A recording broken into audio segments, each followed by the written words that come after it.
All right, guys, so I remember when we first sat in my studio, the show hadn't even aired, and here you guys are, this mega hit of a show, Golden Globe nominations, People's Choice Awards. You got to walk me through, what has it been like for both of you? I remember those very high chairs. Yeah, I remember that day very well. A lot higher than these. Yeah.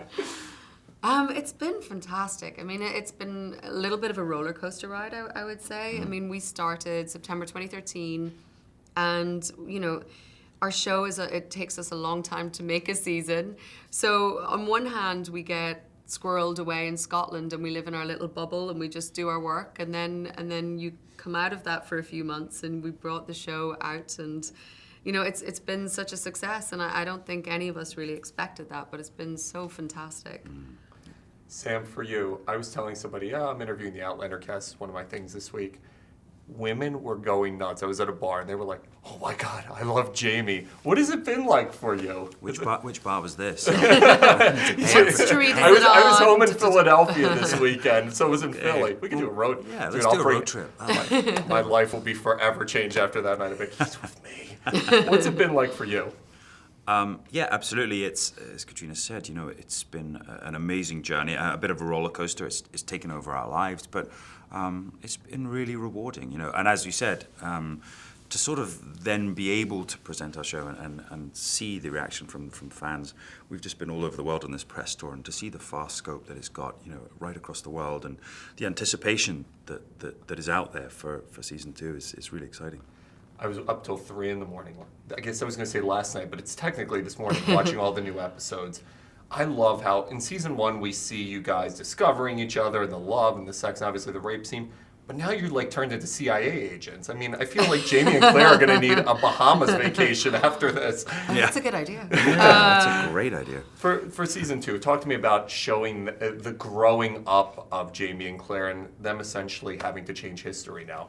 Yeah, well, you know, season 1 was that falling in love, honeymoon period. Season 2 is a much more mature relationship. These two they're struggling with a lot. You know, so much happened last season, and there's a lot of inner turmoil going on still. But as a married couple, you know, things have settled in a way, you know, and they're still there trying to help each other and trying to push each other forwards. But taking on this great mission it causes a lot of strain within the relationship, and you know, it's kind of a different thing. And their mission to change history and to you know, stop fate from happening is kind of a pretty big ask. So yeah, it does force them into a lot of situations that they don't really want to be in. One of the things I love is your characters defy the regular logic of what a man and a woman is and their roles are. Especially with Jamie, we see, obviously after the rape scene, a vulnerability unlike any male character, I think, on television at the moment. What's it been like for you playing that? Because we see the struggles of going through what it is to go through a rape, and the psychological struggles of how do I continue my relationship? How do I find myself sexually with my partner? What's it been like playing that for you? I think, you know, myself and Caitriona were very aware that we wanted to follow that story through into season 2, and I think it's there, you know, and it's certainly played out, and ultimately, like most people, Jamie doesn't really deal with a problem. He just pretends it didn't happen, and ultimately, you know, not dealing with something, a disease or something, it builds and it manifests itself, and his is a very particular one. You know, it's Blackjack Randall, and Randall's got into his mind, and so then, you know, the way he actually finds salvation or a cure comes in a very strange form. But by the end of season 2, you know, I think Jamie has certainly become the man he's supposed to be.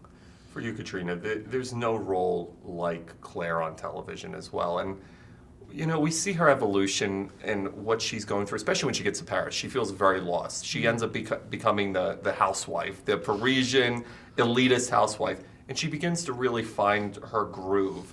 Talk to me about Claire's evolution and what that's been like for you. Well, I think season 1, Claire was very reactionary as a character. Just situations were happening at her fast and furious, and she didn't have a moment to really think about things or contemplate. But this season, because she has time to be in one place at one time, we see a much more contemplative person, more reflective. We see more of her inner emotional life in a way.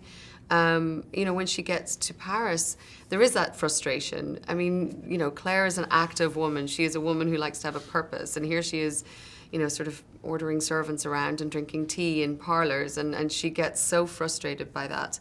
But then she finds the L'Hôpital des Anges. And here is a place where, she's a woman with a calling. So she finds a place to have an outlet and to be able to help people, which is what she's supposed to do. But it's beautiful. I mean, this season, in the long form, Claire's character it's such a deeper portrayal. And I feel like there are certain events that happened to her this season that just caused seismic changes in who she is at her core. And it was a really beautiful, I got some fantastic storylines this season, and it was just great to play them. I was watching your appearance on James Corden, and I love Rita Wilson's reaction to you. She was wonderful. What have been for both of you one or two celebrity moments or just cool moments that have happened since the beginning of the show to now just blowing your mind?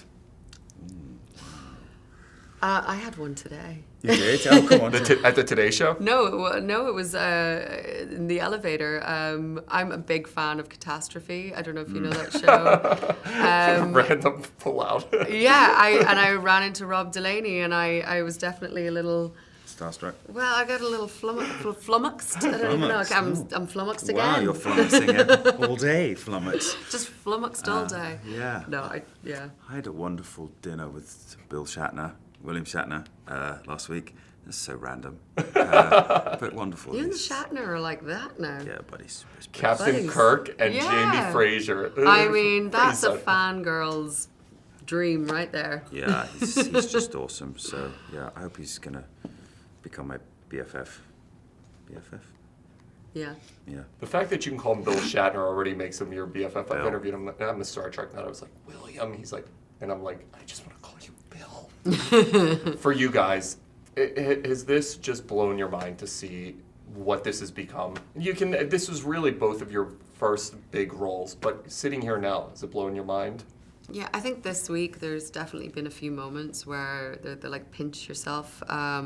We had a panel yesterday at the Television Academy, and we were sitting there in the Skirball, and they had this big, they showed clips of some of the work, and we're sitting there looking at it, and you're just like, wow, like it's New York City, we're in the Skirball, these are like iconic.